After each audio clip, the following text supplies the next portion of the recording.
ಗೌರವಾನ್ವಿತ ಮುಖ್ಯ ಅತಿಥಿಗಳಾದ doctor Ravi N sir, ಸಹ ಪ್ರಾಧ್ಯಾಪಕರು ಹಾಗೂ ಮುಖ್ಯಸ್ಥರು, ಪಿಜಿ ಅಧ್ಯಯನ ವಿಭಾಗ, ಸರ್ಕಾರಿ ಪ್ರಾಥಮಿಕ ದರ್ಜೆ ಕಾಲೇಜು, ಬೆಳ್ತಂಗಡಿ ಇವರನ್ನು ವೇದಿಕೆ. ಎಲ್ಲರಿಗೂ ಶುಭ ಮುಂಜಾನೆ. ಕಾಶ್ಮೀರದ ಪುರವಾಸಿನಿ ಪ್ರೇರಣಾದಾಯಿ ಸ್ವಾಮಿ ವಿವೇಕಾನಂದರ ಪಾದಗಳಿಗೆ ಪಣಮಡುತ್ತಾ ರಾಷ್ಟ್ರೀಯ ಯುವ. ಹಾಗಾಗಿ ಜನವರಿ ತಿಂಗಳು ಅಂತ ಹೇಳಿದ್ರೆ ಈ ದೇಶವನ್ನ ನೆನಪು ಮಾಡ್ತಕ್ಕಂಥ ಇಬ್ಬರು ನಾಯಕರ ಸ್ಮರಣೀಯವಾದಂಥ ತಿಂಗಳು. ನಾನು ವಿವೇಕಾನಂದರ ಬಗ್ಗೆ ತುಂಬಾ ಹೇಳಲಿಕ್ಕೆ ಹೋಗೋದಿಲ್ಲ. ವಿವೇಕಾನಂದ ಎಲ್ಲಿ ಹುಟ್ಟಿದ್ರು, ಅವರ ಬಾಲ್ಯ ಜೀವನ ಹೇಗೆ, ಅವರು ಯಾವ ರೀತಿಯಲ್ಲಿ ಅಂತೇಳಿ. ಆದರೆ ಅವರ ಸಂದೇಶಗಳು ಏನು ಇವಾಗ 163ನೇ ಜನ್ಮ ದಿನಾಚರಣೆ ನಾವು ಆಚರಣೆ ಮಾಡ್ತಾ ಇದ್ದೇವೆ. ಆದರೆ 150 ವರ್ಷಗಳ ಹಿಂದೆನೆ ಕೊಟ್ಟಂತ ಅವರ ಸಂದೇಶಗಳು ಇವತ್ತಿಗೂ ಸಹ ವಾಸ್ತವಿಕವಾಗಿ ಹೇಗೆ ಇದೆ, ನಮ್ಮ ಚಿಂತನೆಗಳಿಗೆ ಹೇಗೆ ಪೂರಕವಾಗಿದೆ ಎನ್ನುವಂತ ವಿಷಯಗಳನ್ನು ಒಂದು 10 ನಿಮಿಷಗಳ ಕಾಲ ಹೇಳುವಂತ ಪ್ರಯತ್ನವನ್ನ ಮಾಡ್ತೇನೆ. ನಮ್ಗೆಲ್ಲ ಗೊತ್ತೇ ಇದೆ, ಈ ದೇಶ ಹಾವಾಡಿಗರ ದೇಶ, ಭಿಕ್ಷುಕರ ದೇಶ, ಮೂಢನಂಬಿಕೆಗಳು, ಸಂಪ್ರದಾಯ ಅನ್ನುವಂಥದ್ದನ್ನ ಇಟ್ಟುಕೊಂಡು ಈ ದೇಶವನ್ನು ಹಾಳು ಮಾಡ್ತಾ ಇದೆ. ಈ ದೇಶ ತುಂಬಾ ಹಿಂದುಳಿದಂತ ದೇಶ, ಕೆಲಸಕ್ಕೆ ಬಾರದೇ ಇರತಕ್ಕಂಥ ದೇಶ ಅನ್ನುವಂಥ ಸ್ಥಿತಿ ಇದ್ದಂಥ ಪ್ರಪಂಚದಲ್ಲಿ, ಆ ರೀತಿಯ ಯೋಚನೆ ಇದ್ದಂಥ ಸಂದರ್ಭದಲ್ಲಿ ವಿಶ್ವ ಧರ್ಮ ಸಮ್ಮೇಳನಕ್ಕೆ ನಾನು ಹೋಗ್ತೀನಿ ಅಂತ ಹೇಳಿ ಹೋಗ್ತಾರೆ. ಇಲ್ಲಿಂದ ಹೋಗ್ಬೇಕಿದ್ರೆ ಅವ್ರು ಅನ್ಸುತ್ತೆ ನನಗೆ ಅಲ್ಲಿ ಭಾಷಣ ಮಾಡ್ತೇನೆ ಅಂತೇಳಿ ಅವ್ರು ಹೋಗ್ಲಿಲ್ಲ, ಆದ್ರೆ ಆ ಸಮ್ಮೇಳನದಲ್ಲಿ ಭಾಗವಹಿಸಬೇಕು ಅಂತ ಹೇಳಿ ಹೋಗ್ತಾರೆ. ತುಂಬಾ ಹೊತ್ತು ಉಪನ್ಯಾಸ ಮಾಡೋ ಸಮಯ ಇದೆಲ್ಲ ಅಂತ ನನಗೆ ಗೊತ್ತಿದೆ. ಯಾಕಂದ್ರೆ ಬಹಳ ಕಾರ್ಯಕ್ರಮದಲ್ಲಿ ಬೇರೆ ಬೇರೆ ವಿಷಯಗಳಿರೋದ್ರಿಂದ, ಅತಿಥಿಗಳಿರೋದ್ರಿಂದ ಸಮಯಾವಕಾಶದ ಮಿತಿ ಇದೆ. ಹೀಗಾಗಿ ನಾನು ಉಪನ್ಯಾಸ ಮಾಡೋದಕ್ಕೆ ಈಗ ಹೋಗಲ್ಲ. 5 ನಿಮಿಷಗಳ ಕಾಲ ಸಮಯ ಇದೆ. ಆ ಸಮಯದಲ್ಲಿ ಒಂದು ಚೂರು ವಿವೇಕಾನಂದರ ಆಶಯಗಳು ಏನಾಗಿದ್ವು, ನಾವು ವೈದ್ಯಕೀಯ ವಿದ್ಯಾರ್ಥಿಗಳಾಗಿ ಅಥವಾ ಅರವೈದ್ಯಕೀಯ ವಿದ್ಯಾರ್ಥಿಗಳಾಗಿ ನಾವೆಲ್ಲ ಏನ್ ಮಾಡಬಹುದು ಅನ್ನೋದಂತೆ 2 ವಿಷಯಗಳನ್ನು ಮಾತ್ರ ನೀವು ಗಮನ ತರಲು ಇಷ್ಟಪಡ್ತೀನಿ. ಆದ್ಮೇಲೆ ಪ್ರಪಂಚ ನೀವೆಲ್ಲ ಕಾಂಟೆಂಪರರಿ ವರ್ಲ್ಡ್ ಏನ್ ನಡೀತಾ ಇದೆ ಇವತ್ತು ಅಂತ ಗಮನಿಸ್ತೀರಾ ಅಂತ ನಾನು ಭಾವಿಸ್ತೀನಿ. ಸೋಷಿಯಲ್ ಮೀಡಿಯಾ ಇದೆ, ನ್ಯೂಸ್ ಚಾನೆಲ್ಗಳಿದೆ, ನ್ಯೂಸ್ ಪೇಪರ್ಗಳಿದೆ. ಹೀಗಾಗಿ ನಿಮಗೆಲ್ಲ ಆ ವಿಷಯದ ಕುರಿತಂತೆ ಅವೇರ್ನೆಸ್ ಇದೆ ಅಂತ ನಾನು ಭಾವಿಸ್ತೇನೆ.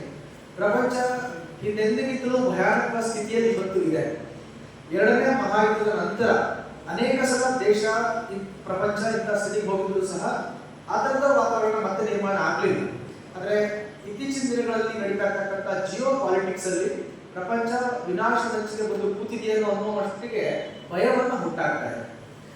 ಅದರ ಲಕ್ಷಣವಾಗಿ ಮೊದಲನೇದು ನಮಗೆ ವೆನಿಜುವೆಲಾ ಮೇಲೆ ಮಧ್ಯರಾತ್ರಿ ಕಾರ್ಯಾಚರಣೆ ಮಾಡಿ ಅಮೆರಿಕ ಅಲ್ಲಿನ ಅಧ್ಯಕ್ಷರನ್ನ ಕಿಡ್ನಾಪ್ ಮಾಡ್ಕೊಳ್ಳೋದು ಅವ್ರ ಹೆಂಡತಿ ಸಮೇತ. ಇಡೀ ವೆನಿಜುವೆಲಾಗೆ ನಾನೇ ಅಧ್ಯಕ್ಷ ಅಂತ ಟ್ರಂಪ್ ಘೋಷಣೆ ಮಾಡ್ತಾರೆ. ಅದ್ರ ಬೆನ್ನಲ್ಲೇ ಗ್ರೀನ್ಲ್ಯಾಂಡ್ ಬೇಕು ನಮಗೆ ಕೊಡಿ, ಪರ್ಚೇಸ್ ಮಾಡ್ತೀವಿ ನಾವು ಅಂತ ಡೆನ್ಮಾರ್ಕ್ ಕೇಳಿ.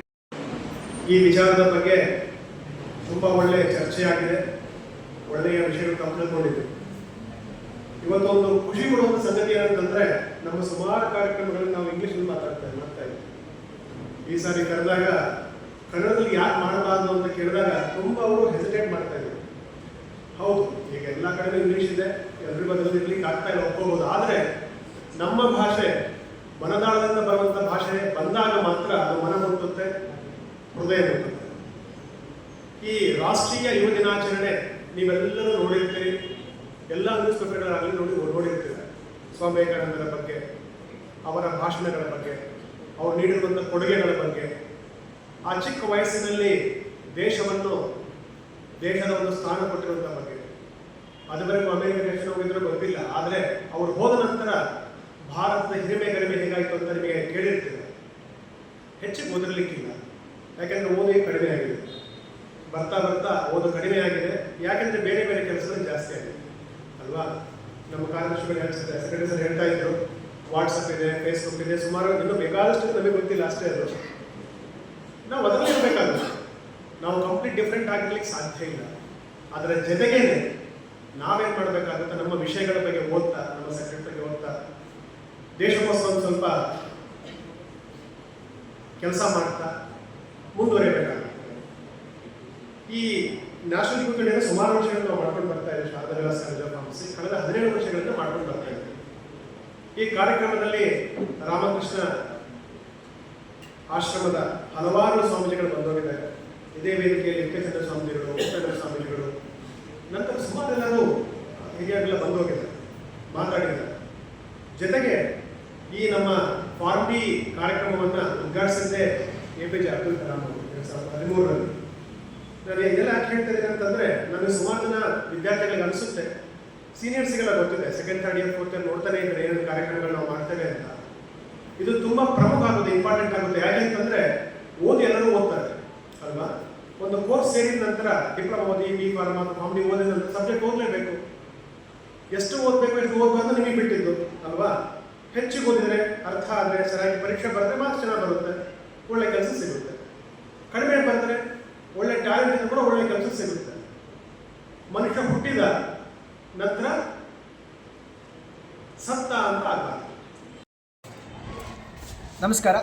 ಇವತ್ತು ಶಾರದಾ ವಿಲಾಸ್ ಫಾರ್ಮಸಿ ಕಾಲೇಜಿನಲ್ಲಿ ರಾಷ್ಟ್ರೀಯ ಯುವ ದಿನವನ್ನು ಆಚರಣೆ ಮಾಡಲಾಗ್ತಾ ಇದೆ, ಸ್ವಾಮಿ ವಿವೇಕಾನಂದರ ಹುಟ್ಟಿದ ದಿನದ ಪ್ರಯುಕ್ತ.